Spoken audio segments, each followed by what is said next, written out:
Share बाज़ार को, company को, और हम कुछ भी चीज़ अपना निवेश करते हैं या कहीं भी पैसे फंसाते हैं, ये उसी तरह की बात है जैसे हम अपने घर में किसी के साथ रिश्ता जोड़ते हैं तो किससे जोड़े।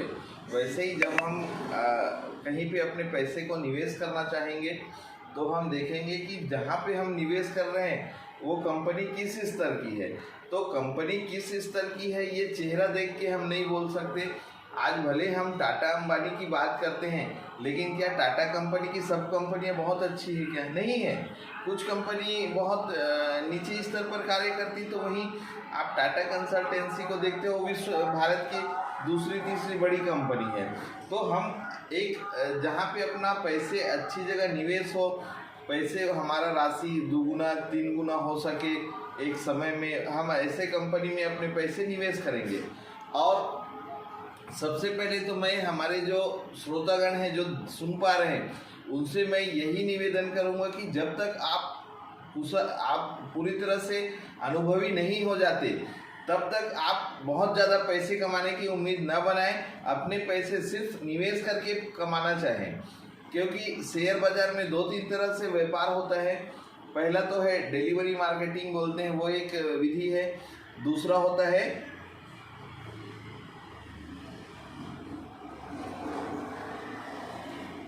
शेयर बाज़ार। सबसे पहले कॉन्सेप्ट पे लिखते जाऊंगा। पहला शेयर बाज़ार। शेयर बाज़ार एक स्थान है जहां पे हम अपने पैसे को निवेश करते हैं, और जिस कंपनी में हम निवेश करते हैं उससे जब हमें लाभ अर्जित होने लगता है तो उसको वहां से निकल लेते हैं और फ़ायदा कमा लेते हैं। तो बाज़ार में क्या है, खरीदी बिक्री चलता है शेयर का।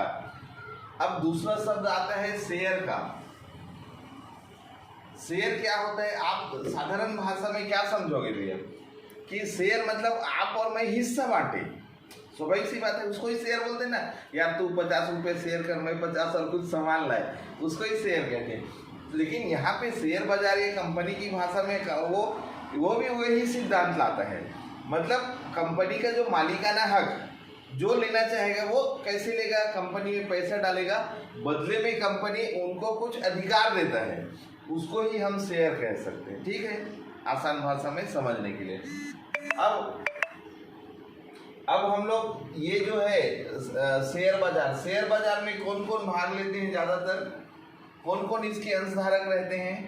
कंपनी जो अपना शेयर जारी करता है, ठीक है। दूसरा निवेशक, ठीक है। और ये सभी चीज़ें कोई ऐसा खुले तौर पे नहीं चलेगा ना भाई, नहीं तो कोई भी आएगा कंपनी बनाया बोलेगा और लोगों से निवेश लिया डूब गया बोलेगा। तो इनको देख रेख के लिए जैसे बैंकों में रिजर्व बैंक है, इनके पास कौन है, सेबी बोल के एक संस्था रहता है, SEBI, security and exchange board of India, ठीक है भैया, इसके फुल फॉर्म है। मैं कोई बहुत प्रोफेशनल नहीं हूँ, लेकिन मेरा एक उद्देश्य ये है कि हमारे बीच जो भी हैं उनके मन में एक जागरूकता है, कम से कम चालू करें, कुछ अपने पैसे को सही जगह निवेश करके कुछ लाभ अर्जित कर सके, यही मेरा उद्देश्य है।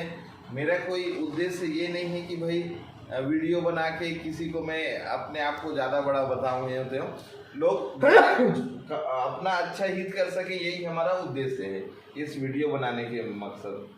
अब हम लोग टर्म जो है समझते जा रहे हैं। अगला जो है, हम कहीं पे भी निवेश करते हैं तो एक चीज़ देखते हैं, जब भी सबसे पहले आपको क्या लगेगा भैया, अगर आप स्कूल जाना है तो क्या करोगे, आप पंजीकृत होगे ना, बैंक में कुछ करना है तो क्या करोगे, खाता खोलोगे अपना। वैसा ही शेयर मार्केट में हम अपने आप को कुछ करना है तो क्या होना चाहिए, आपको खाता चाहिए शेयर बाजार में। तो शेयर बाजार में जो खाता खोलता है आदमी, शेयर बाजार में खाता खोलना या शुरुआत करना, खाता खोलना या शुरुआत करना, उसको क्या चाहिए, डीमेट खाता, ठीक है भैया। तो अभी हम लोग इतने बड़े निवेशक नहीं है कि सीधा ये सेबी के पास जाएंगे और खरीदी बिक्री या बॉम्बे स्टॉक एक्सचेंज ये सभी के पास सीधा जाके खरीदारी कर सकेंगे। हमें छोटे छोटे जो ब्रोकरेज फर्म हैं उनकी मदद लेना पड़ता है। तो खाता खोलने में जिनकी मदद लेंगे उसको क्या बोलते हैं? Brokerage firm. ठीक है भैया। जैसे हम लोग क्या करते हैं कि हमें चावल खरीदना है या कुछ सब्जी वगैरह खरीदना है तो बड़े बड़े किसान मंडी बड़े बड़े व्यापारियों के पास सीधे नहीं जाते।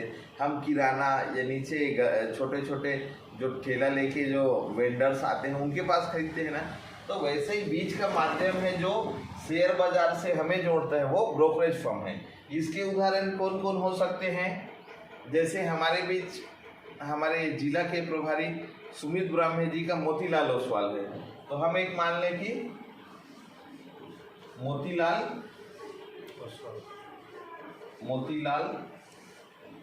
ओसवाल। भैया नहीं दिखेगा तो बोलना, थोड़ा दूर से बनाना।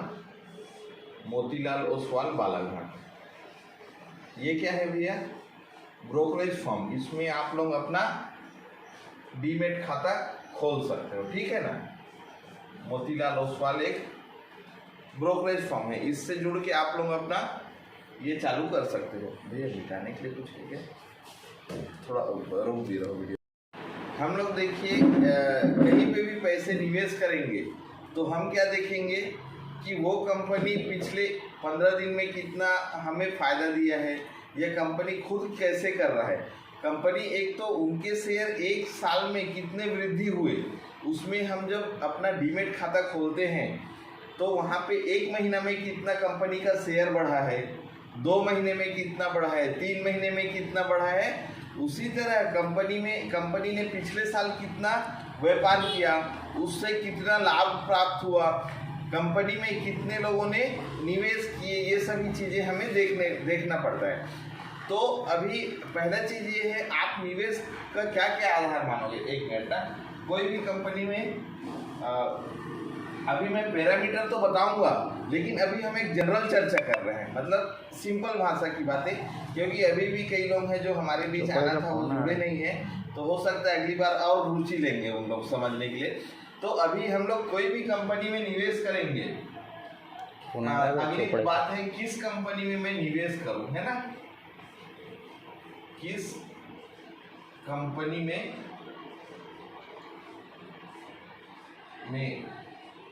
मैं निवेश करूं।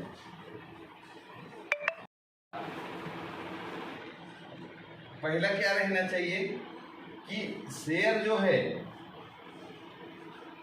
शेयर के दाम कौन से क्रम में होना चाहिए बताइए? बढ़ती क्रम में होना चाहिए ना। ठीक है ना। मतलब 1 साल पहले अगर वो 10 रुपये का था तो 1 साल के बाद 20 ना बने तो भी 15 से 18 के बीच बने। ठीक है ना। तभी तो आप बैंक में निवेश नहीं करके शेयर में निवेश करोगे, क्योंकि मैं मानता हूँ कि शेयर में ज़्यादा निवेश करके ज़्यादा पैसे कमाया जा सकता है बैंक में चूतिया बनने से ज़्यादा। तो इसलिए शेयर के दाम बढ़ते रहना चाहिए। फिर बी क्या होना चाहिए? कंपनी का व्यापार और लाभ भी क्या होते रहना चाहिए? बढ़ती क्रम में होना चाहिए। क्योंकि अगर कंपनी ही नहीं कमाएगा तो कर्मचारी को किधर से पालेगा। और जो हम लोग अपनी कंपनी में प्रोत्साहन की बात बोलते हैं वैसा यहाँ पे लाभांश बोलते हैं, डिविडेंड इंग्लिश में। तो वो डिविडेंड कैसे देगा? ठीक है। तो ये एक बातें हैं। तीसरा लाभांश। आप लोग ये भी देख सकते हो, इसमें बड़ा चीज क्या होता है, कंपनी का शेयर का दाम तो बढ़ता है, लेकिन जैसे बैंक ब्याज देता है, हम लोग प्रोत्साहन देते हैं, वैसा ये लाभांश भी देता है। ये अलग फायदा है। ठीक है ना। तो हम देखें कि कोई कंपनी लाभांश देता है कि नहीं। समझो कोई कंपनी लाभांश नहीं देता है तब हमें ये नहीं सोचना है कि वो लाभांश नहीं देते हैं। कई कंपनी क्या करते हैं कि हमने जो पैसे लाभ कमाए हैं, जैसे हमने मान लो कि 100 रुपये कमाए, तो कई लोग क्या करते हैं 100 रुपये में 10 रुपया लोगों को बांटने के लिए निकाल देते हैं, जिसको लाभांश कहते हैं। लेकिन कई कंपनी, जैसे आप अडानी का नाम सुनते हो, अडानी ने आज तक 1 रुपया लाभांश नहीं बांटा है। वो हमेशा अपना व्यापार को बड़ा करता है। अगर व्यापार बड़ा हो रहा है और उसके दाम, शेयर के दाम हमारे वो कई गुना बड़ा कर दे रहा है, तो ये उस समय में क्या हम लाभांश को देखेंगे? मतलब आपके 1 रुपया 2 रुपये बन रहा है, तो क्या आप 10 रुपये का ब्याज को गिनोगे क्या उस जगह में? हाँ, तो उस समय देखना है कि लाभांश माल तो नहीं होना है अगर कंपनी का शेयर 2 गुना 3 गुना चढ़ता है, क्योंकि वो ज़्यादा लाभ होगा ना। ठीक है, ये हो गए। अब उसके बाद क्या है कि हमें ये भी देखना है कि कंपनी में कितने निवेशक बढ़ रहे हैं, सही है ना, और निवेशक किस गुणवत्ता के हैं, कंपनी में जो शेयर होल्डिंग पैटर्न किस तरह का है।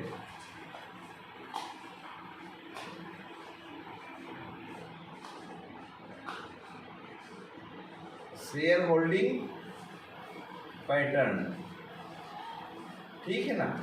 शेयर होल्डिंग पैटर्न में हमें सबसे बड़ी ध्यान देने वाली बात क्या है कि जो इसके प्रमोटर्स बोलते हैं, जैसे दीदी आप लोग क्या थे शुरू में 10 लोग जुड़े, वो प्रमोटर्स हैं। तो जो प्रमोटर्स हैं, प्रमोटर्स कौन होते हैं?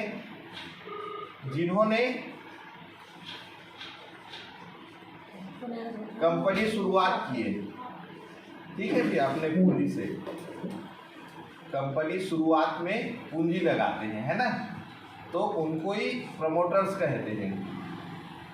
तो निवेश किए, तो इन लोगों का जो है आदर्श जो रहेगा, इनका निवेश 50% से कम नहीं होना चाहिए। अगर इन लोगों ने अपना निवेश, हम लोग देखेंगे कि भाई इन लोगों का निवेश कितना होना चाहिए भैया, कम से कम जो है 50% कंपनी में प्रमोटर्स के निवेश कम नहीं होना चाहिए। लेकिन अब कभी कभी क्या होता है, कुछ भी चीज़ परिस्थिति के आधार पे कार्य करता है। अब हम देखेंगे कि भाई विदेश मतलब फॉरेनर्स लोग रहते हैं जिनको FII बोलते हैं, विदेशी लोग भी हमारे बाजार में पैसे डालते हैं, कंपनी में डालते हैं। हमारा भी जैसे निष्ठा सीड्स है, कल को हम लोग जब बॉम्बे में शेयर मार्केटिंग लिस्टिंग कर देंगे, उसको लिस्टेड कंपनी बोलते हैं, जो शेयर बाजार में अपने आप को पंजीकृत करता है। जैसे हमारा और हमारे कर्मचारियों का, हमारे बोर्ड ऑफ मेंबर या निदेशक सदस्य बोलो, हम लोग भविष्य में सब लोग एक मत हुए कि हमें इसको अपने शेयर मार्केट में लिस्टेड करना है, निष्ठा सीड्स को। तो निष्ठा सीड्स को भी हम लिस्टेड करेंगे, ठीक है ना। तो शेयर होल्डिंग पैटर्न में विदेशी लोग भी हमारी कंपनी में पैसे डालेंगे। फिर हमें ये लोगों के पास घूम घूम के तू पैसे डाल दे, किसान को तू 2000 दे दे, ये गिनने की जरूरत नहीं रहेगा, ठीक है ना। तो हमारे पास बिना बोले पैसे आने लगेगा, ठीक है ना। जिन्होंने कंपनी की शुरुआत को निवेश किए, उनके जो निवेश की राशि है 50% से कम नहीं होना चाहिए। खुदा न खास्ता अगर 50% से, अगला मैं कर लूँ, रोक दो वीडियो, दोबारा चालू कर रहे हैं।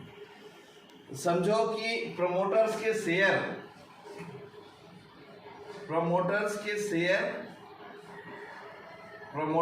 जो शेयर हैं, अगर 50% से कम हो गए तो भी आपको निवेश करना चाहिए। लेकिन वो किस परिस्थिति में निवेश करोगे, जब आपके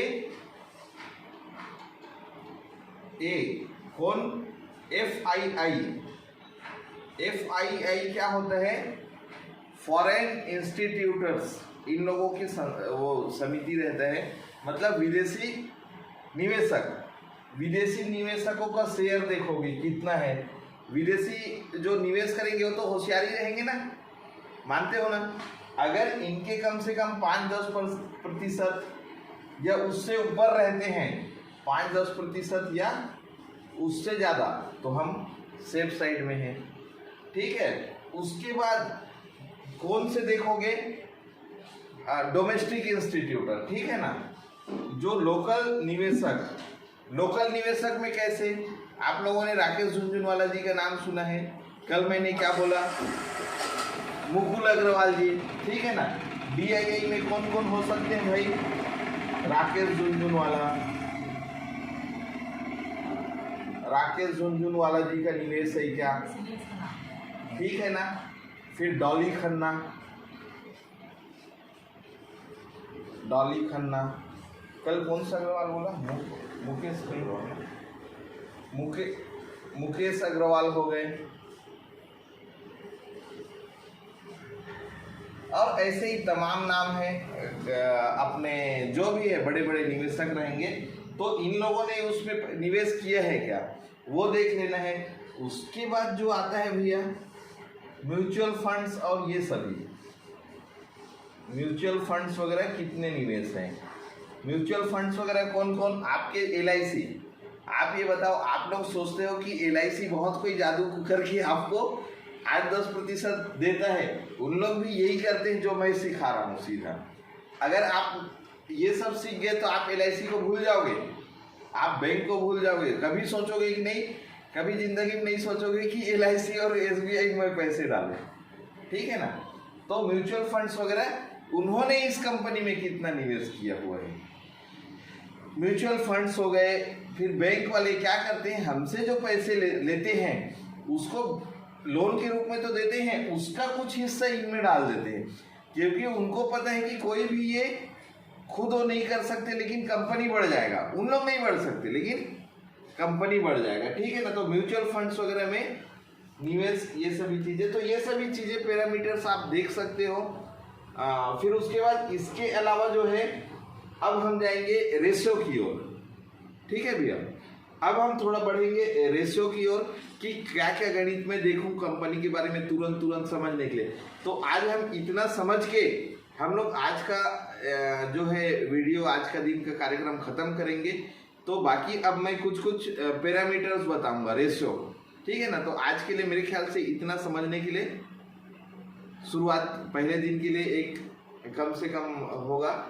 तो मैं अब आप लोगों को अगला जो बढ़ता हूँ, तो 50% से उनका जो प्रमोटर्स के जो हिस्सा है वो कम है, लेकिन उनमें विदेशी निवेश ज़्यादा है। फिर उसके बाद म्यूचुअल फंड्स वाले लोगों ने निवेश किए हैं।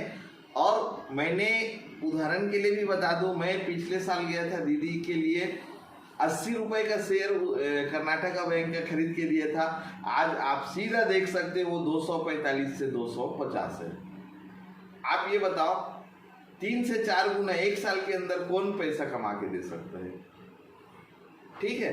तो इसी से आप समझ सको कि जिनको कुछ थोड़े बहुत समझता है या जागरूक हैं, तो उन लोग इसकी ओर जाएं। और कुछ भी चीज़ फोकट में नहीं मिलता है, ये भी याद रखो, मेहनत करना पड़ेगा। और दूसरा क्या है, जोखिम भी लेना पड़ेगा। मैं ये सब आपको बता रहा हूँ मेरे अनुभव पे, खुदा न खास्ता आपको ये सब आधार पे अच्छा लगा, लेकिन आप कहीं चूक गए। हाँ, एक सबसे बड़ी बात ये है, आगे हम लोग बढ़ेंगे, आपको मार्केटिंग इंटेलिजेंस भी रहना है भाई, सबसे जरूरी। जोखिम एक चीज होता है, और तीसरा क्या होता है, मार्केट इंटेलिजेंस।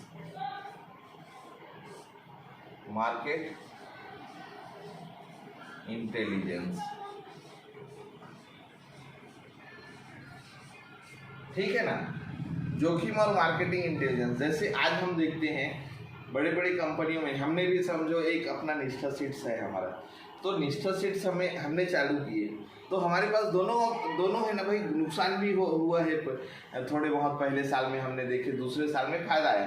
तो अगर हम सोचते कि भाई पहले साल में ही हमें फायदा कमाना है, तो क्या हम कंपनी में काम कर पाते क्या? कभी फायदा भी होता है, कभी नुकसान भी, तो वो जोखिम की बात है, लेकिन हमें सावधानी बरतना है, इसलिए ये सब हम पढ़ रहे हैं। उसके अलावा मार्केटिंग इंटेलिजेंस, अभी देखिए क्या होता है कि यहाँ तक को मिटा दूंगी आगे, तो मतलब कैसे रुके रहो अभी पहले 2 मिनट। हाँ चलो स्टार्ट कर दो। अभी मार्केट इंटेलिजेंस, ठीक है, मार्केट इंटेलिजेंस।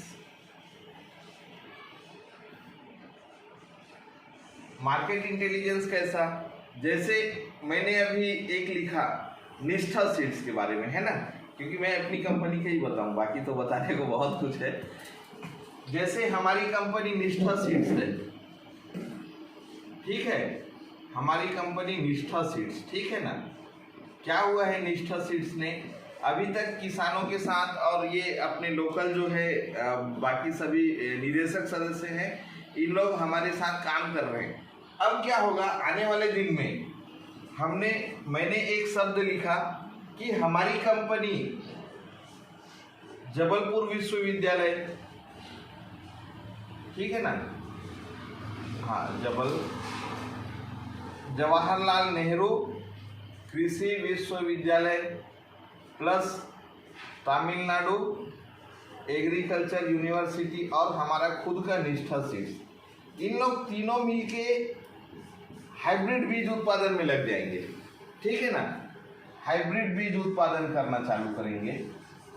तो ये बताओ जो हमारे पास पैसे फंसाने वाले हैं विदेशी, उन लोग देखेंगे हमारा बैलेंस शीट की पिछले साल कंपनी ने लगभग 2 लाख के आसपास फायदा कमाया है, उनको पता चल जाएगा यार इनके पास तो हाइब्रिड बीज वगैरह कुछ नहीं था साला, फिर 1.5-2 लाख कमाए। अगर ऐसे संस्था उनको मदद करता है, उनके साथ उन लोग मिलके काम किए, तो स्वाभाविक सी बात है कि कम से कम 20-30 लाख कमाएंगे इन लोग। वो आशावादी हो जाएंगे ना, हम किस हद तक जाएंगे वो अलग चीज़ है, लेकिन उन लोग आशावादी हो जाएंगे जो हमारे बीच निवेश करना चाहेंगे, तो उन्होंने तुरंत क्या करेंगे, निवेश बढ़ जाएगा हमारे में। तो जो ऐसे मार्केटिंग इंटेलिजेंस हमें सोशल मीडिया में देखने दे रहना है कि कंपनी क्या किया नहीं किया। अब ये तो है सकारात्मक बातें, सकारात्मक बातें ना, उदाहरण के लिए बताया। वैसा ही हम क्या बोल सकते हैं, जैसे अडानी, अभी कुछ दिन पहले आप लोगों ने एक हल्ला सुना ना अडानी का, क्या किया विदेशी फर्म ने अडानी कंपनी का, अडानी के बारे में विदेशी कंपनियों ने क्या बताया, एक रिपोर्ट जारी किया, अडानी जो भी व्यापार करता है वो ज़्यादा से ज़्यादा लोन पे करता है, ये कभी भी डूब सकता है, इस टाइप से उनकी कुछ नकारात्मक बातें निकाले। हम कोई भी कंपनी में, जब कोई भी कंपनी एक अच्छा कंपनी कब समझते हैं भैया, कंपनी का जो शेयर होल्डर हैं उनके द्वारा जमा राशि 50% हो और 50% क्या होना चाहिए, कुछ पैसे लोन का हो, पूरा शेयर होल्डर का ही पैसा फंसे वो भी मजा नहीं, और पूरा पैसा लोन का भी रहे तो भी मजा नहीं। तो ये सभी चीज़ें, फिर उसके बाद मार्केटिंग इंटेलिजेंस देखना है कि भाई उसने उस साल कितना ज़्यादा लाभ दिया, क्या कंपनी में चल रहा है, ये सभी चीज़ें हमें देखने का है।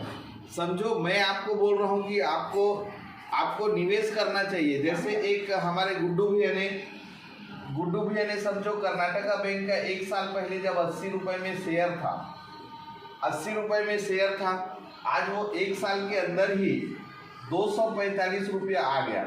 तो गुड्डू भैया को अब ये बात की समझ होना चाहिए कि अगर ये 1 साल में दो मतलब 3.5 गुना, लगभग 3 गुना, ठीक है ना। अब ये गुड्डू भैया को समझना है कि ये जो 80 रुपये का शेयर 245 हो गया, अब गुड्डू भैया को लगता है कि अगले 1 साल में ये इतना ज़्यादा तेज नहीं भागेगा, तो क्या मैं यहाँ पे पैसा रखना चाहिए, क्या अब आगे नहीं रखना चाहिए। हम क्या करेंगे, ये वाला पैसा कोई दूसरी जगह डाल देंगे, ठीक है ना। तो ये हमें कुछ चीज़ें हमारे अंदर सोच होना चाहिए, ठीक है भैया। ये अब हम खत्म करते हैं, अब हम लोग थोड़े रेशो पे जाते हैं, थोड़ा वीडियो बोलते हैं। लोगों को शेयर बाजार में निवेश करना है, कमाना है, तो जैसे बैंक का अपना एक खाता होता है, वैसे ही हमारा क्या होता है, डीमेट खाता होता है। डीमेट खाता है, और जब डीमेट खाता आपका खुलता है तो जो भी ब्रोकरेज फर्म है वहाँ पे आप लोगों को चार्ट्स वगैरह देते हैं, वो चार्ट्स में आप देख सकोगे कि कंपनी का शेयर बढ़ रहा है पिछले 1 साल में। एक महीने का चार्ट रहता है, ठीक है ना, 1 साल का चार्ट रहता है, 5 साल का चार्ट रहता है, वो कंपनी में दिया हुआ रहता है। तो ये 1 से 5 साल में कंपनी का जो शेयर है वो बढ़ रहा है, घट रहा है कि वो एक जैसा है, ये सभी चीज़ें हमें समझने की ज़रूरत है। तो आप लोग निवेश कैसे जगह में करोगे, जिसमें 1 साल में, 1 महीना में, 1 साल में या 5 साल में, जो इस तरह से जा रहा है बढ़ती क्रम में, 1 साल में, तो उसको आपको देखने की जरूरत है।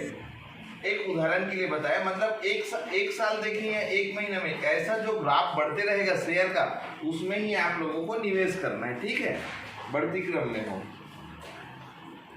अब दूसरा चीज है कि भाई बाजार का एक होता है मार्केट कैप, समझिए। अब शब्दावली आ जाते हैं, शब्दावली। एक मार्केट कैप, सबसे पहले डालते हैं earning per share, sorry market cap बड़ी बात। आप लोग देखो अर्निंग पर शेयर, ईपीएस,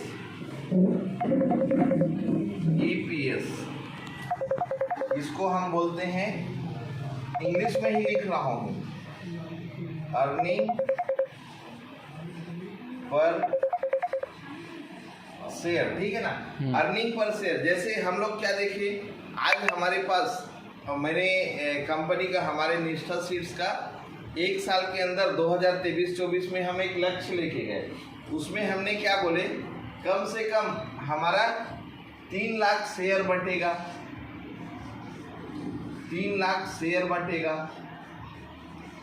और कितने का लाभ हमने कम से कम आंकड़ा लिए हैं, 12 लाख, ठीक है भैया, 12 लाख का शुद्ध लाभ। तो हमारा अर्निंग पर शेयर कितना हो जाएगा भैया, अर्निंग पर शेयर, अर्निंग कितना हो गया जी, 12 हो गया, शेयर कितने हो गए, 3 लाख, 4 रुपए प्रति शेयर ईपीएस होना चाहिए। मतलब मैं क्या देखूंगा, मैं उस कंपनी में निवेश करूं जिसका ईपीएस कम से कम 4 रुपया ईपीएस ज़्यादा हो। मतलब अगर आपके पास 2 कंपनी दिया गया तुलना करने के लिए, एक निष्ठा सीड्स और कोई और, चूंकि अभी हम लिस्टेड नहीं है, लेकिन एक उदाहरण के लिए बता रहा हूँ, हमारी कंपनी से ज़्यादा मतलब ईपीएस अगर 4 रुपये से ज़्यादा किसी का अच्छा आएगा, तो आप उसको एक अच्छा कंपनी समझ सकते हो, उस कंपनी में आप निवेश कर सकते हो, ठीक है। ईपीएस समझ आ गया, रोक दीजिए भैया। करेंट मार्केटिंग प्राइस, एक सेकेंड, और दूसरा अपना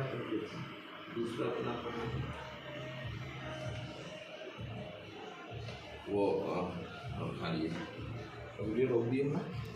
नेक्स्ट क्या है भैया, B, current market price. Current market price मतलब आज के दिन में शेयर के दाम, शेयर के जो दाम रहते हैं उसको क्या बोलते हैं, शेयर प्राइस या करेंट मार्केट प्राइस, ठीक है। उसके बाद जो है अगला चीज जो है वो होता है मार्केट कैपिटलाइजेशन। मार्केट कैपिटलाइजेशन, ठीक है। तो मार्केट कैपिटलाइजेशन क्या होता है, कितने शेयर बटे हैं कंपनी के, ठीक है, शेयर की संख्या, शेयर की संख्या इंटू शेयर के दाम, शेयर के दाम। जैसे 1 साल बाद हम जो तुलना कर रहे हैं अपने निष्ठा सीड्स का, कि 3 लाख शेयर हो जाएंगे और 1 शेयर के दाम क्या रहेगा, क्योंकि हम लिस्टेड नहीं है ना, हम ये नहीं बता सकते कि हमारा 10 रुपये का शेयर 30 रुपये पहुंच गया, ये कौन बताएगा, कोई बता नहीं सकता है। कोई बोल देगा कि भाई 15 रुपये का हो गया तो तू बेचना भाई 15 रुपये, मैं देता हूँ तेरे को मेरा शेयर, बोलोगे ना। तो ये वैसा ही है, 1 साल के बाद शेयर की संख्या हमारी कितनी हो जाएगी, 3 लाख, और 1 शेयर का दाम हमने क्या फिक्स किए हैं, 10 रुपये, तो 30 लाख का हमारा कंपनी का मार्केट कैप हो जाएगा। लेकिन जो दूसरी कंपनी, जैसे मैं पिकाडिलो एग्रो देख रहा हूँ, तो पिकाडिलो एग्रो का कल का 283 रुपये 40 पैसा था बाजार भाव, और उनके जो आप शेयर देखोगे तो उससे समझ आ जाएगा उनके शेयर की संख्या और कल के एक शेयर के दाम जो थे वो आपके मार्केट कैप बता देगा। जैसे हम आज बताते हैं कि रिलायंस कम से कम 16 से 20 करोड़ का उसका बाजार दाम है, तो बाजार दाम मतलब क्या होता है, मार्केट कैपिटलाइजेशन। ठीक है, समझ आए। अब हम अगला जो जाएंगे वह है, हाँ, अगला जो हम शेयर में निवेश करें कि नहीं करें, वो सबसे बड़ा चीज है पीई रेशियो। जो कंपनी का खुद का पीई रेशियो होता है, कंपनी का पीई रेशियो, ठीक है ना। कंपनी का पीई रेशियो आदर्श कितना होना चाहिए भैया, 15%, ठीक है ना, 15 होना चाहिए। कंपनी का पीई रेशियो 15 है मतलब वो आदर्श है। अगर कंपनी का पीई रेशियो 15 से ज्यादा है, अगर 15 से ज्यादा है, इसका मतलब ये नहीं कि कंपनी खराब है, वो तो और अच्छा है, लेकिन ये क्या बताएगा कि कंपनी का जो हम शेयर खरीदे हैं वो वास्तव में कीमत बढ़ गया, उसका जो होना चाहिए उससे ज्यादा हो चुका है। लेकिन अगर कंपनी का जो पी रेशियो 15 से ज्यादा है तो मैं हमेशा मानूंगा कि वो महंगा हो चुका है शेयर, और वो कंपनी का शेयर महंगा क्यों हुआ है, क्योंकि वो कंपनी बाजार में अच्छा काम करती है। आपका कीमत कब बढ़ता है, जब आप लोगों के लिए अच्छा काम करते हुए सभी चीजें, तभी आपकी कीमत बढ़ेगी ना, इज्जत बढ़ेगा। वैसे ही कंपनी का अगर पी रेशियो 15 से ज्यादा है मतलब कंपनी का बाजार में इज्जत ज्यादा है, कंपनी ज्यादा अच्छा कार्य कर रही है। ठीक है, अब हो गया। इसमें हम लोग देखेंगे कि जैसे बैंकिंग की मैंने बात की कि कर्नाटका बैंक, अगर कर्नाटका बैंक का समझो पी रेशियो 15 है और समान तुल्य बाजार में जो कंपनी है, अगर मान लो कि कर्नाटका बैंक, उदाहरण के लिए ये कर्नाटका बैंक का समझो उदाहरण, कर्नाटका बैंक का अगर समझो कि पी रेशियो अगर 15 है और बैंकिंग क्षेत्र का पी रेशियो अगर मान के चलो 20 से 25 है, तो इसका मतलब क्या हुआ कि कर्नाटका बैंक को अभी भी और बढ़ने के चांस है, और कर्नाटका बैंक को अभी भी बढ़ने के चांस है, और कर्नाटका बैंक जो दूसरे बैंक की तुलना में अच्छा कार्य नहीं कर पाई है, ये हम समझ सकेंगे। अगर कर्नाटका बैंक का पी रेशियो समझो, बैंकिंग का पी रेशियो 20 से 25 है और कर्नाटका बैंक के समझो पी रेशियो 30 है, इसका मतलब ये हमें क्या दर्शाएगा, कर्नाटका बैंक का जो है शेयर जो है ज्यादा अच्छा दौड़ रहा है। ठीक है ना, ज्यादा अच्छा विकास कर गया है। थोड़ा वीडियो रोक दो, टाइम नहीं, खत्म करें बस। अब एक काम करेगा, थोड़ा रुको। एक है पहले अब नेक्स्ट है ROE क्या होता है, रिटर्न ऑन इक्विटी, ठीक है ना। दूसरा है रिटर्न ऑन कैपिटल एम्प्लॉय। तीसरा है डेब्ट टू इक्विटी,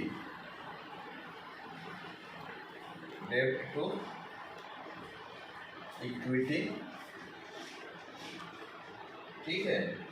उसके बाद है PB रेशियो, P/B रेशियो, ठीक है। उसके बाद होता है फेस वैल्यू। बस ये 5 को और देखेंगे और आज का खत्म है वीडियो, जो है पहला वीडियो। इसमें ROE means return on equity, मतलब आपका जो शेयर है वो कम से कम शेयर पे साल के 15% से ज़्यादा तो आना चाहिए ना भाई, ठीक है ना। उसके बाद ही आप समझोगे कि भाई मैं जैसे आप टाटा कंपनी का कहीं पैसे डालोगे, अगर आपका 100 रुपये एक साल में 15 रुपये भी नहीं देगा तो फिर बैंक में डालोगे ना, समझ आ रहा है ना। तो आप अगर देखोगे कि ROE जिनके 15% से ज़्यादा है तो आप उसमें बिंदास जाओ। सेम ROCE भी जिसमें 15% से ज़्यादा है उसमें आप निश्चिंत जाओ। लेकिन इसका मतलब ये नहीं कि 10% या उससे कम में नहीं जाओगे। फिर आप देखोगे 1 साल में कितना चढ़ा है शेयर। कोई भी चीज़ एक ही चीज़ पे हम निर्णय नहीं ले सकते हैं, हमें सभी को संयोजित करना है, सभी को अध्ययन करना है। इसलिए मैंने एक शब्द उपयोग किए हैं, मार्केटिंग इंटेलिजेंस, जिसको हम सिंपल भाषा में अपना कॉमन सेंस भी कहेंगे, है ना। फिर डेब्ट टू इक्विटी रेशियो जो रहता है वो कम से कम 1 के नीचे रहना चाहिए, 1 या 1 के नीचे रहना चाहिए, ठीक है। उसके बाद डेब्ट टू इक्विटी मतलब क्या होता है, जितना कंपनी का जो क्षमता है, उसका मार्केट में जितना पूंजी है और उन्होंने मार्केट कैपिटलाइजेशन के तुलना में बाजार से कितना कर्ज ले चुका है, वो सभी जो रहता है वो रेशो उनका जो रहता है 1 से कम रहता है। और पी बाई वी मीन्स एक चीज हमने भूल गए, बुक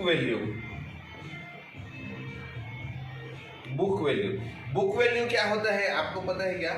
अगर कंपनी, समझो कोई कंपनी घाटा में भी आ गया, कंपनी डूब भी गया, तो कंपनी का कितना संपत्ति है जो वो बेच देने के बाद भी हमारे 1 शेयर पे जो राशि मिल सकेगा, ठीक है ना। समझो मैं कह रहा हूँ कि मैं 400 रुपए का 1 शेयर खरीदा और कंपनी डूब गया और 300 रुपए भी मिलेगा, तो वो कंपनी का 1 शेयर का बुक वैल्यू कितना हो जाएगा? 300, ठीक है। तो वो बुक वैल्यू है। और फेस वैल्यू क्या है? जैसे जो बाजार में हम लोग, हमारे पास पैसा है, पैसा का कुछ हो रहता है ना, 10 रुपये का, 20 रुपये का, वैसे ही शेयर का जो है, जिस दर से खरीदी बिक्री वास्तव में पंजीकृत होता है, उसको फेस वैल्यू बोलते हैं। जैसे हम लोग क्या चिल्लाते हो, आप लोग निष्ठा सीड्स का अगर बोलते हो तो क्या बोलते हो? 1 शेयर का दाम कितना बोलते हो ना, तो क्या बोलते हो? 10 रुपये बोलते हो। तो मतलब शेयर बाजार की भाषा में उसको क्या शब्द उपयोग किया जाता है? Face value. समझ आया? अब आगे पी बाई वी रेशियो, जैसे हमने अभी कुछ देर पहले बताया कि कर्नाटका बैंक का उदाहरण के लिए ले लिए। कर्नाटका बैंक का मैंने बोला कि भाई सीएमपी कितना है, समझो बताया 245 रुपये। और मैं एक बताता हूँ कि बुक वैल्यू 100 रुपये है। मतलब कर्नाटका बैंक का 1 शेयर को हमने 245 में तो खरीदा है, लेकिन कर्नाटका बैंक डूब भी गया तो 1 शेयर के पीछे मैं 100 रुपये को लेके आश्वस्त हूँ। तो सीएमपी प्लस क्या हो जाएगा? बुक वैल्यू, ठीक है ना। CMP plus book value. एक मान के चलो कि कर्नाटका बैंक का बुक वैल्यू 100 है, तो हमारे पी बाई वी रेशियो कितना आ गया? 2.45। कभी भी 2.5 से 2.5 से कम का जहाँ पे पी बाई वी रेशियो है वो आदर्श कंपनी है, हम उस पर निवेश कर सकते हैं। तो मुझे लगता है आज के लिए इतना, एक शुरुआती दौर पे हमने एक वीडियो बनाए हैं, तो शुरुआत में समझने के लिए इतना पर्याप्त है। हम अगला 3-4 सेशन और बनाएंगे वीडियो, जिसमें आप लोग पूरा अच्छी तरह से समझ सकोगे और अपना निवेश का कार्य प्रारंभ कर सकोगे, ऐसा मुझे उम्मीद है। अभी तक जिन्होंने मेरे पुराने वीडियो नहीं देखे हैं वो भी देखें, खासकर कंपनी के प्रकार, ताकि आप लोगों को समझने मिलने में आसानी होगा। और जिन्होंने मेरा चैनल को सब्सक्राइब नहीं किया है, कृपया सभी से निवेदन है कि चैनल को सब्सक्राइब करें, ताकि वीडियो जो मैं डालूंगा आप लोगों को जानकारी मिलता रहे। धन्यवाद।